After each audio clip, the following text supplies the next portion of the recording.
team visit. So they, basically we are talking about criteria 5 with the 130 as weightage for about PG colleges and a weightage of 140 if it is a UG college.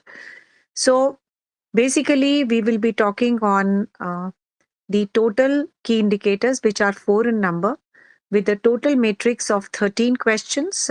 2 are left for qualitative, that is the peer team visit, and 11 to the DVV department, that is the quantitative matrix. So maximum, if you talk about, it is a quantitative framework, right? Now, we will be moving on. As you can see the next part, next particular slide. So it is about, you can see here that it is the most important criteria, as it is the outcome of all the 7 criterias of NAAC, and it has a weightage of 130 if it is PG and weightage of 140 if it is a UG. 4 key indicators, 13 metrics, 2 qualitative and 11 quantitative. So moving next to, you can move to the next slide. So if you talk about the 5.1, that is the first indicator. So student support, student progression, then student participation activities and alumni engagement. There are the 4 key indicators what we will be talking on. As you can see, the weightage for UG and PG as far as the student support is concerned, it is the same, that is 5.1. And in case of 5.2, this is an overview I'm giving, and then we will be moving forward with this in detail. Now, student progression, which shows the importance of higher education. The weightage for the UG colleges is 30, whereas in PG colleges it is 25. The student participation and activities, that is 5.3. We have almost the same weightage, except for PG it is 5 less. Alumni engagement is equal for both UG and PG. And the total weightage is 140 for UG, and for PG it is 130, right? So, this is a comparative chart which I wanted to show you as far as the old manual and the new manual is concerned. So, you can see here, as far as the student support is concerned, it is just an overview again, and we will be just for the information's sake. So, you can see here, as far as the 5.1.1 is concerned, that is the student support. The old manual, it was 12 and it is now increased to 20. So that means now the emphasis is now more towards the government scholarships. So we are giving now more importance to the government scholarships, and the weightage has been increased from 12 to 20. And then, of course, we are moving on to 5.1.2. In the own manual, it was 12. It has been decreased to 5. That means the NAAC is now giving less weightage to the college scholarship. That doesn't mean that the role of the college is undermined. It is just, an evolving thing, and the ANA process takes care of the environment and the overall changes which are happening in the Indian economy. So, and the accreditation and ANA process. So, as far as the government scholarship is concerned, the weightage has been substantially increased from 12 to 20, whereas the college scholarships has been substantially decreased from 12 to 5. And whereas the skill enhancement part is concerned, now we are into NEP 2020. So now basically there is no change as far as the skill part, as far as the competitive coaching is concerned. So 5.1.3 is equal for the old manual as far as the new manual, and also the competitive coaching which is being provided by the institution is also the same, that is 10. It was earlier in the old manual 10, and now it is also in the competitive coaching which is being provided by the institution is also 10. Now coming on to a very important parameter, that is 5.1.5. In the old manual, only 1 mark was given, whereas in the new manual, in the grievance committee, the marks has been substantially increased from 1 to 5, right? So this is the student support comparative framework of the old manual and the new manual, which is there in place. And as far as the the student progression is concerned, so I'm just giving you about the four key indicators, what parameters have been changed from old to new manual, right?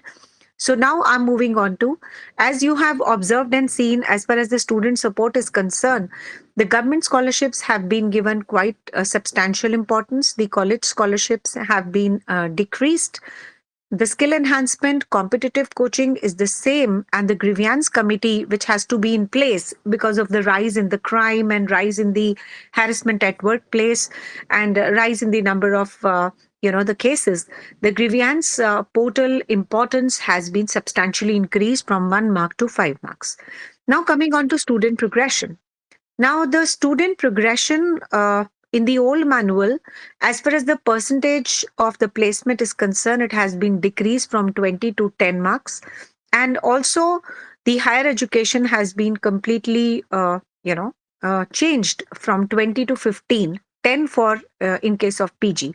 Whereas, as far as the qualifying of the competitive exams are concerned, it is having the same weightage, right? Now, moving on to the detailed part of it.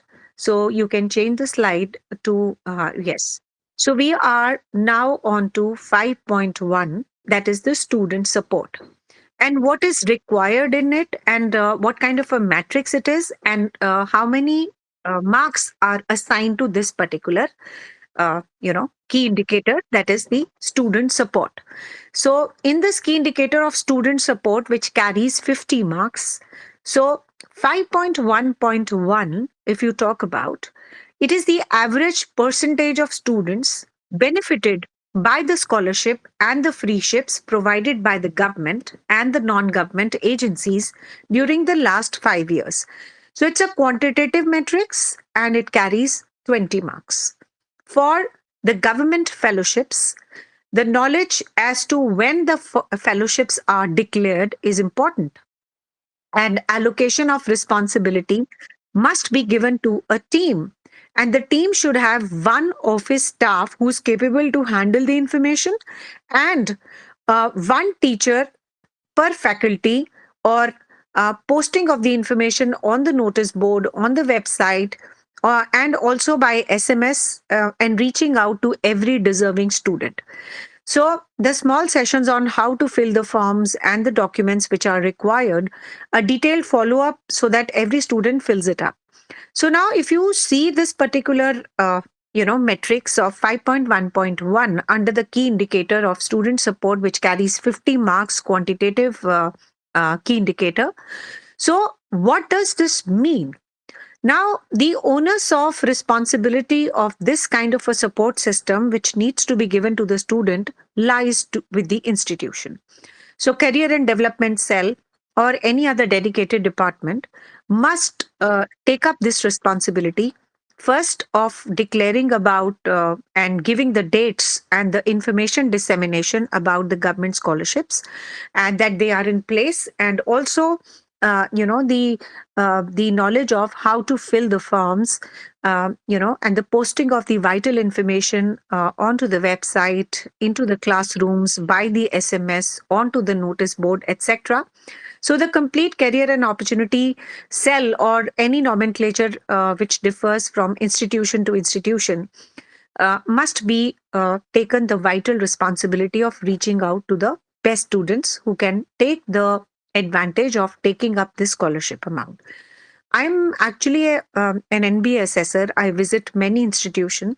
So I see a very important change and the enlightenment among the higher education institutions, that they are now charged up in student centric approach about giving all the vital information to the students at whatever cost they want. But yes, they are ignited from within that they must take the responsibility of giving the vital information to and reaching out to the students at large. So we can move to the next slide. So now, coming on to this, for the government scholarships, as I've already told you that the information must be given to them, and the dedicated responsibility must be given to the teachers at large. So now coming on to the student scholarship and the free ship, which are which are non-government. So, as far as the non-government is concerned, the knowledge and the information about the fellowships available, the small donor list who are actually playing a vital role, the fee concessions which you are supposed to give to your students, the alumni linkages, the creation of an account and routing it to the students, and the long-term loans to the students so that whenever they can return, even partly, they are in circulation to the other students also. So this is about the non-government support and the student scholarship and the free ships which are available for the students. So again, the information dissemination responsibility is with the higher education institutes so that they are given a vital importance in terms of giving the information to the students at large as far as the non-government student scholarship and the free ship is concerned. Now, moving on to the next slide. So, as far as the average percentage of the students benefited by scholarship and the free ship provided by the government and the non-government agencies during the last 5 years. Again, it's a quantitative matrix with the weightage of 20 marks, and the benchmark is 70% for the score of 4, right? If you want to score 4 marks, then 70% average must be there. So, what are the documents needed? The list of the fellowship, which are sanctioned by the government and the non-government agencies, deposited into the account of the students. The category-wise list of the students, that under what category they have achieved and received this scholarship, and the file of supporting documents in terms of the scholarship letter and the year of getting it, the name of the scheme, the number of the students benefited by the government scheme, and what is the amount which is given, and the number of students benefited by the institution scheme and the amount. So basically, the link of this must be given given on the website of the college. So now we can move on to the next slide. That is 5.1.2.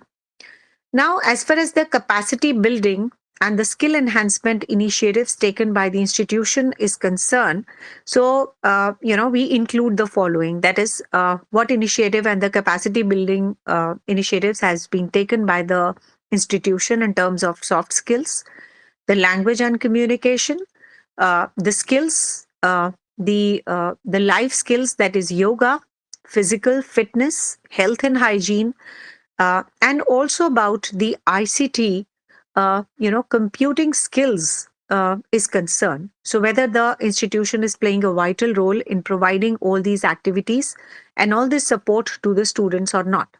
So under this 5.1.2, again, it is a quantitative matrix and carries 10 marks.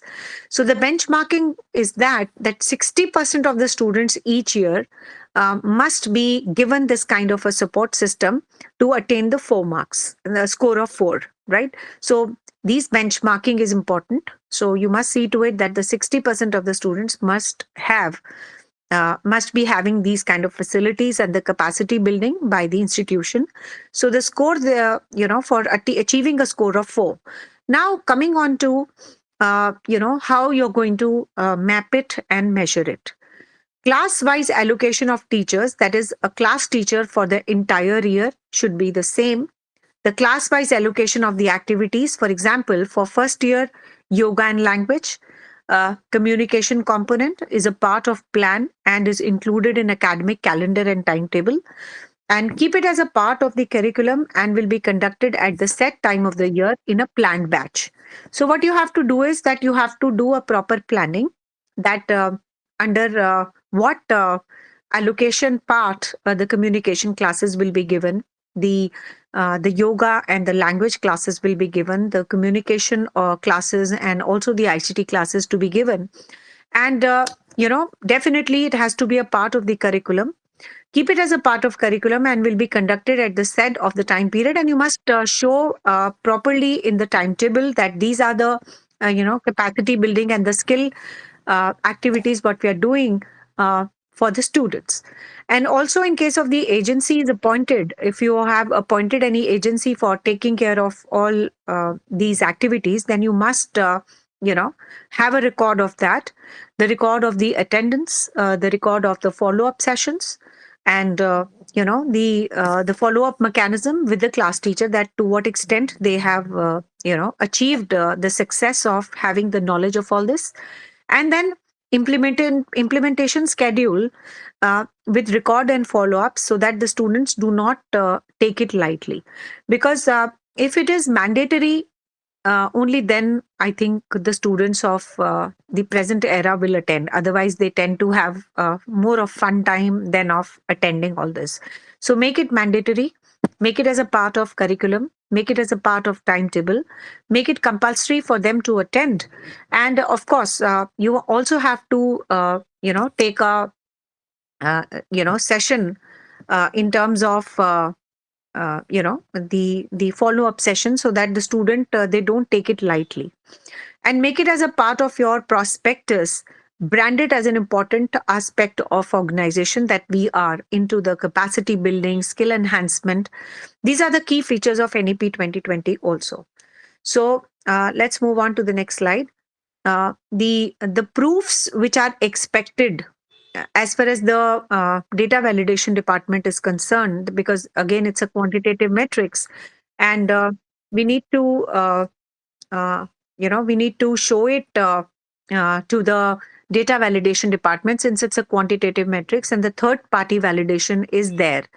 So what you need to do is you need to have a web link to a particular program, the scheme mentioned in the metrics, the copy of the circular, brochure, report of the event, a geotag picture with the date and caption of each scheme or the event which you are undertaking, the list of the programs conducted and the number of the students enrolled for each event. You need to also consider all the students who have enrolled for the scheme, the records, attendance, meeting minutes, action taken reports, and of course the batches, the academic calendar. You need to list out all these activities. Again, the minutes, the academic calendar inclusion to be done. So this is very, very important, that when you are making the academic calendar, you must include these activities, that these are the capacity building, skill enhancement initiatives what the college is taking, the yoga, the soft skills, and then of course the health, hygiene, fitness, ICT, computing skills, etc. So all these things need to be taken. So the list of the programs, the students enrolled, their attendance, everything needs to be documented. So, mere circulars and the list of the students will not be accepted by NAAC, let me tell you very frankly. So you need to actually give a geotag pictures when the session is on and the student list is there, and try to have an automatic software of taking the attendance for all the programs which you are undertaking for your institution. And of course, you need to avoid the programs conducted as a part of university curriculum. You need to show some add-on things for for any activity, for any capacity building, for any skill enhancement courses which you are taking. So if it is already a part of curriculum, then that means you're not doing anything extra for the capacity building and enhancement part, right? So let me just move on with the next slide. So it is in 5.1.3. The average percentage of the students benefited by guidance for competitive examination and the career counseling offered by the institution during the last 5 years. Again, it's a quantitative metrics, and it carries 10 marks. So you need to show the average percentage of students benefited by the guidance, that is the what particular coaching experience they are getting. So the data requirement for the last 5 years, as per the data template, you need to write the name of the scheme, the number of the students who have passed in the competitive exam, the number of students placed, and of course, all this data needs to be kept by the career counseling cell and the career development cell, or whatever name you have suggested. So now, you know, this average percentage of students benefited by guidance for competitive examination and the career counseling uh, offered by the institution during the last 5 years. The methodology, you need to work it up. For example, you are taking the help of some institution, so you need to have a very important professional tie-up with that. You need to tie up with a professional agency that works for the competitive exam, and also you need to show some separate working hours. The agency will work for the organization under its banner. You can also show some profit sharing models which can be done, as because they are offering the services, so they must be charging some fees. So what is the sharing between that institution and the college must be clearly exhibited in the documents. And of course, these students can give their exams only after graduation, and so some of them can be from other organizations, but they are your students. So you need to promote your students to join the cell. Some concessions can be given to them. You need to brand the competitive unit very well, that this is a special coaching what we are providing to our students for passing your competitive exams. The good library infrastructure must also be provided to the students, and a long term policy will also work. Now you need to collect some data validation proofs which needs to be given to the NAAC, like a copy of the circular, brochure, report, of those events and the details, the geotag pictures, having a caption of these, some resource persons keeping geotag photos also, and the year-wise list of the students attending each of these schemes signed by the competent authority. And the student benefited refers to the students enrolled attending a particular said program. The DVV can also seek the documents regarding the attendance and the certificates for the selected list of the students who are enrolled in that particular program. So these are the important proofs which needs to be given. Now, moving on to 5.1.3, that is the average percentage of the students benefited by guidance for competitive examinations and the career counseling offered by the institution during the last 5 years. So this is also a quantitative metrics and it carries 10 marks. So there are some other proofs which needs to be given, like the MOA with the professional body, memorandum of understanding and memorandum of association, the schedule, timetable, a separate library, separate section, awareness about such exams, the brochures, the notices, and the actual registration for the course, and its detail needs to be given to the NAC people. Now coming on to 5.1.4, the institution basically has a very transparent mechanism for timely redressal of the students' grievances, including the sexual harassment and the ragging cases. As you all know that there are three zero tolerance policies for any higher education institution. One is anti-ragging, another is zero tolerance for sexual harassment, and the third is the plagiarism policy. So these are all under the zero tolerance policies. Now, as far as the student grievances are concerned, for the ragging and the sexual harassment, so these things are actually very, very important from the institution point of view, because nowadays we see an upsurge and rise in the sexual harassment cases, ragging cases, and they are simply not tolerated in any of the organization. So you need to have a very clear cut guidance for the students, that in case as some untoward incidents happen, so this is a website link of grievance student support for the grievance settlement and the redressal mechanism which is being given by the institution to the students. The implementation of these guidelines of the statutory regulatory bodies and the organization wide awareness and undertakings on the policies with zero tolerance. So the mechanics for submission of online and offline student grievances, and the timely redressal of the grievance through appropriate committees. Now, let me just give you an add on thing that University Grant Commission has given new guidelines for making of the Student Redressal Committee. So, you need to follow that and keep updating and revising your policies in the light of the new regulations which are coming now and then by the University Grant Commission, because it's a student centric, you know, education mechanism what we are into. So if there is no timely redressal of their complaints, then organization will be in a big problem. So we need to take it very, dedicated, in a very dedicated way, in a very rational way, and all the important things as far as the implementation and the guidelines and the regulatory bodies are concerned. We must have a student body participation, and also there are some important mandatory committees which needs to be prepared, and also meeting of such committee, the minutes of such committees must be recorded in a proper manner. The action is being taken on offenses complaint, like if there is a complaint which is coming up, how much time the institution took to have a proper redressal of that, a dedicated helpline which is there for basically the complaint resolution mechanism undertaking at the time of admission.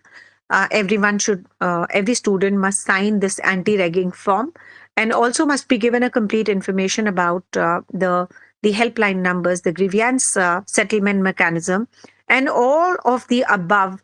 Only option it indicates if you have a showcasing of these action taken. So definitely, you will be given a score of 4.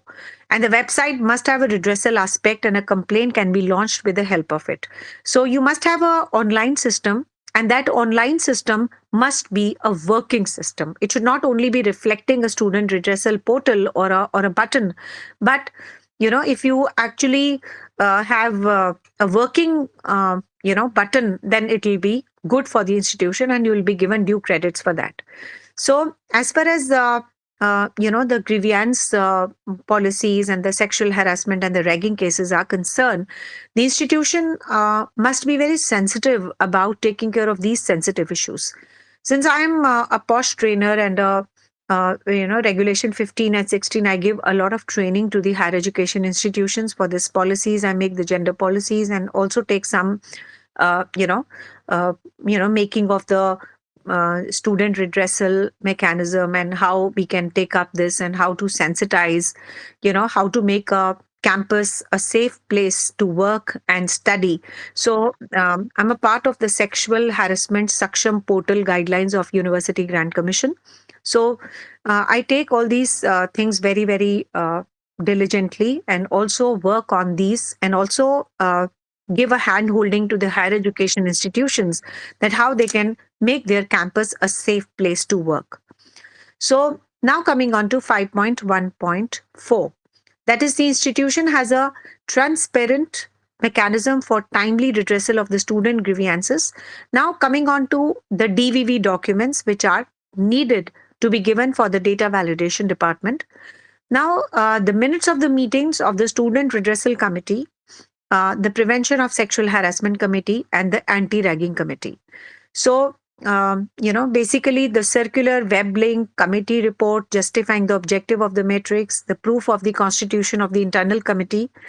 So in this, I would say that the participation of the students is also very, very important, and there are some prescribed guidelines under the UGC norms. And if it is an AICT approved, then regulation 16 is there. If it is under the UGC, then regulation 15 is there. And if all of these are not there, then the POSH guidelines, they apply, under which you can give a proof that we have been regularly meeting and taking the student protection and the faculty protection as one of the prime and a major aim. So if there is a report of incidents, that how quickly that redressal is there for the complaint which has been registered with the higher education institution. And all this mechanism the gender policies, anti-ragging policies must be exhibited on the website of the institution. And the link of the same shall be provided to validate to your particular claims. So again, coming on to the part that is the next key indicator, that is 5.2. It is about the student progression.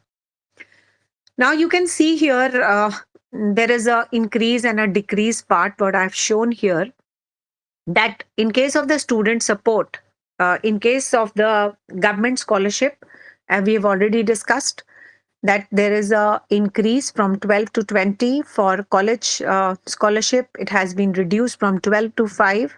Skill enhancement, competitive coaching is the same, and the grievance committee has increased from 1 to 5. Now the student progression, coming on to 5.2.1. In the old manual, it was like 20, it has been reduced to 10. That is the percentage of the placements. And also from 20 to 15 in case of higher education, and it is the 5 that is in case of competitive exam qualified. So let me explain you this concept of student progression. Now, the 5.2.1, it is, please come on to the next slide. 5.2.1 is the average percentage of the placement of outgoing students and the students progressing to higher education during the last 5 years. So you need to have the data requirement for the last 5 years as per the data template which is given in the SOP, and the benchmark is more than 40% placement and about 40 to 50% in the progression as far as the higher education is concerned. So ideally, if you talk about these two things, that is the number of name of the employer with the contact details and the number of the students placed, the benchmarking is 40% placement and about 40 to 50% progression. So ideally, we should be able to track at least 90% of the final year students, because they would be going in for either the placement or for the student progression. So our target should be to tap and target the third year students, and at least 90% of the students must be tapped, right, or tracked. So next slide, please. So the average percentage of the placement of outgoing students and the student progressing to the higher education during the last 5 years. So in this 5.2.1, it carries 20 marks. So the ownership, that is the placement cell, should be owning this. And what is the method to work it out? You need to have a preferable dedicated training and placement cell, the MOU with the training and placement agencies. The regular training sessions must be given to the students. Pre-placement camps must be given. And of course, getting the forms filled from the students in advance, whether they are interested in placement. So this focuses on how many students need to get placed. Now, let me just give you a clear understanding of what is a student progression. Progression is that after they complete the graduation, what is their aim? Are they interested in doing a job, or they are interested in the higher education? So these are the only two, outcomes what every student is looking for. Either they will go for further studies or they will go for the placement. So this entire thing should be owned by the training and the placement cell of any higher education institution. So you need to give a dedicated training to all the students, the regular training sessions, placement camps, importance of getting placed, importance of even higher education. So, and of course, there should be a Google form which must be circulated to all the third year students. So just to know their intent, whether they're interested in doing a job or they are interested in going in for a higher education institution, so that the college and the institution have this clear understanding of how many percentage of the students are interested in job and how many students are interested in getting a further education. So this is going to give a very clear vision of the institution, that what is going to be the scenario in the future. Now coming on to that, what are the proofs what we need to give in this regard to the DVV department? for the data validation. So the list of the students along with the placement details, the name of the company where they are placed, the compensation, etc. each year, and of course, what placement drives the institution has been doing, the campus interviews, recruitment drives. And if the data is large, the DVV partner will ask the appointment orders of the selected candidates also. So the SSR a self-attested list of the students which are placed. You need to upload any additional information what you have and the details of the student placed during the last 5 years as per the data template. So multiple offers to the same students to be counted once. Like for example, a student is placed to the different institutions. The college sometimes does this mistake that they show these appointment letters, considering that the NAAC people will not come to know. So please make it very clear that one offer letter with the complete details of the employer only should be reported, not the multiple letters of the same student to be reported in the placement cell. It is not. It will not be counted, right? Now, in the 5.2.1, the average percentage of the placement of outgoing students and the student progressing to the higher education during the last 5 years carries 20 marks. So you need to show here the number of students proceeding from UG to PG, from PG to MPhil, from PG to PhD, from MPhil to PhD, and from PhD to postdoctoral. Now, since we the MPhil has been scrapped, so you can fill the data accordingly. So the SSR uploads must be given a supporting document. You need to upload the supporting data for the students, alumni, any additional information, details of the student who's progressing from these different categories as per the data template, uploading of the supporting data who have joined the higher education institute, so probably the admission letter, format of all the years in the assessment period, the proofs like admission, letter of identity, identity cards, or the higher degree certificates for the selected students progressing from higher education will be asked by the DVV partner. So department and the office would be responsible for giving this record. So next is your 5.2.1. We can move to the next slide, 5.2.1. So what is the methodology to work it out as far as the 5.2 is concerned? A good repo with the students must be there so that the students who are upgrading, who are progressing, you must give a proper record in this regard. And the office gives a transfer certificate. A classified e-record can also be created there, and the transfer certificate to be given to the organization, to the transferred students and not to the students. So this is very important, that the transfer certificate or the migration certificate to be given to the students who are migrating or upgrading themselves for the progression of the higher education institution. A clear record can be generated in that regard, and of course, some software can be developed wherein there is a link to the alumni association where they can regularly update their data even themselves, which is very helpful to the organization because it carries a substantial marks of 20. So technology can really help us in this. So we can make one change and can update all the subsequent and the related tables in that regard. So that's important. So now coming on to 5.2.2, that is the average percentage of the students qualifying in state, national, international level examination during the last 5 years. That is JM, CLAT, GATE, GMAT, CAT, GRE, TOEFL, civil services. It carries 10 marks. So you need to understand the year and the number.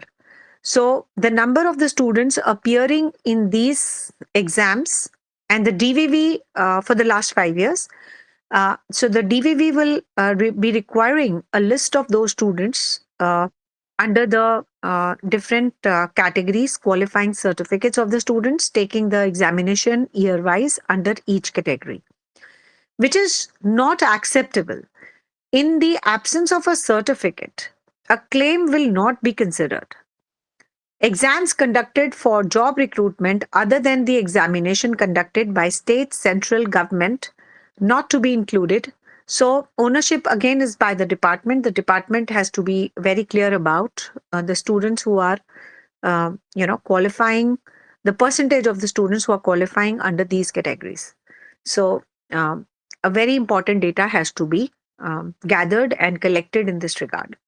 Now, coming on to the third key indicator, that is student participation activities. This has 50 marks. So, you can imagine how important it is. So, the student participation and activities. So, if you see the old manual in 5.3.1, 5.3.2, and 5.3.3, there are three metrics in this. So, as per the old manual, there is no changes in the awards, sports, cultural. The old manual also carry 10, 20 marks, and the new manual also has 20. Now, the participation in the student council has been increased from 5 to 10, and 5 in case of PG. And in case of the institutional support and the cultural activities, from 5 to 20. So there is a substantial increase in this. And as far as the alumni engagement is concerned, I'm just giving you an overview of these two, key indicators, 5.3 and 5.4.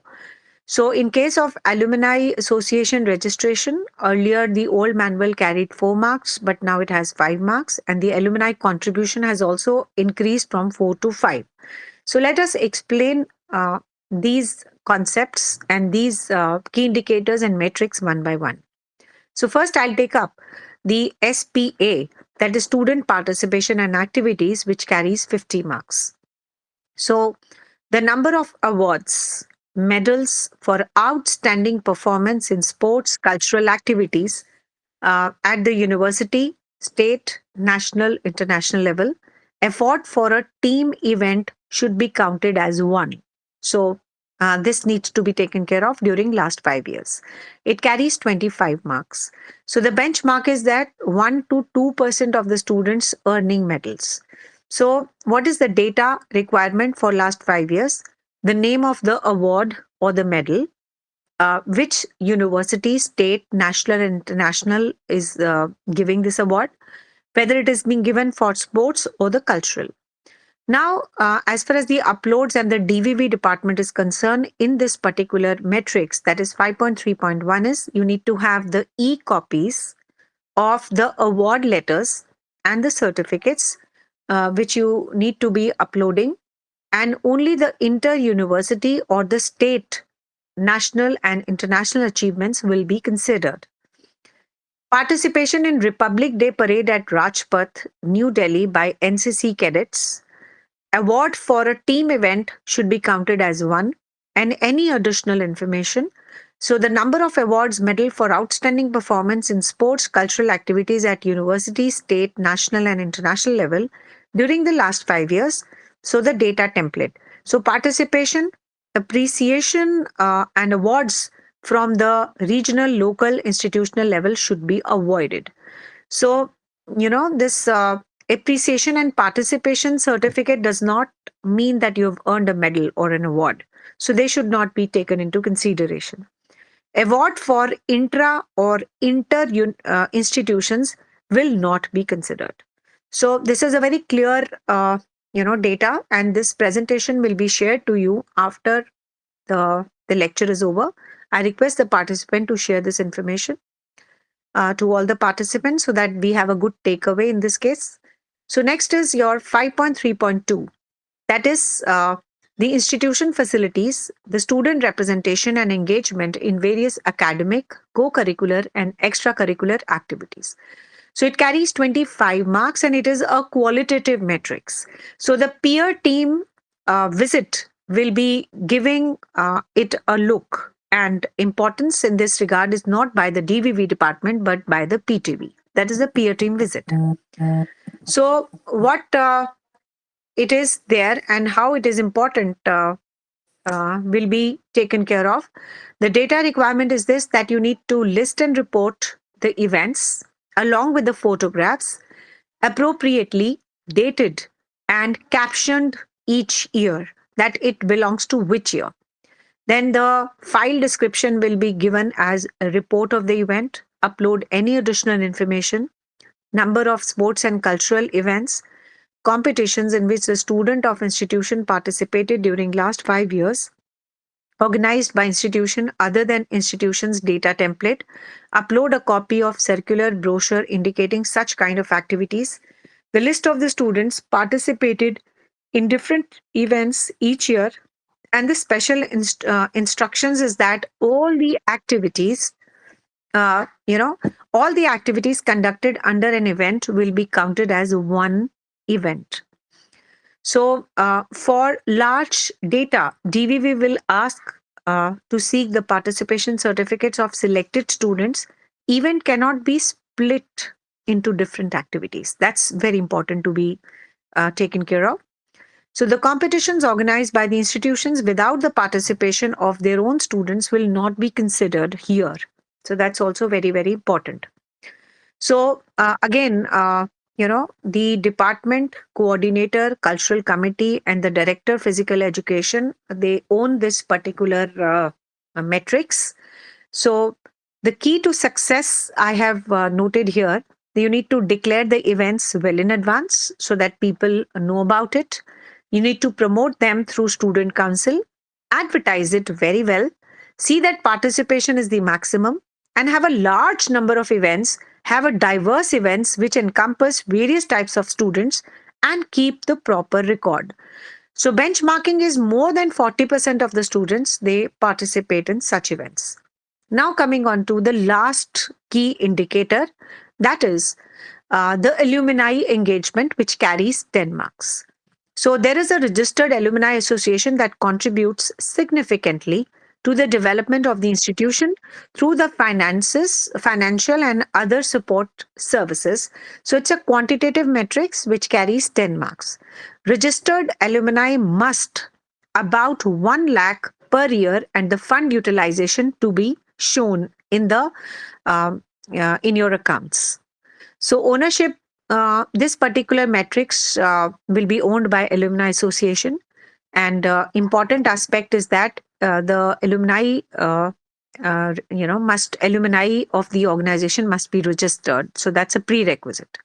So how they can contribute: teaching learning process, syllabus updating, introducing new courses, new activities, placements, internships, IQAC committee. They can be a part. They can be part of different events, funding, student fellowship, sports, training, and others.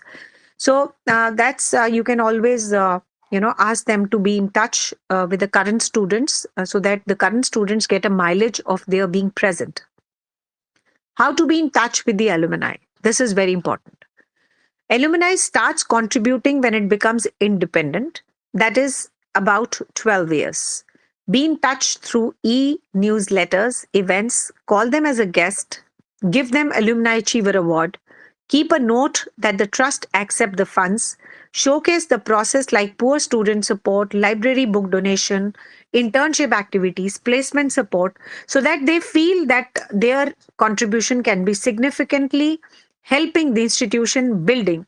So if you try and have a good connect with the students, with the old students, so definitely they can be a very important and a good asset for the organization. So that's all for today. Thank you so much for patiently hearing. So now I open the dais for the questions if you have any.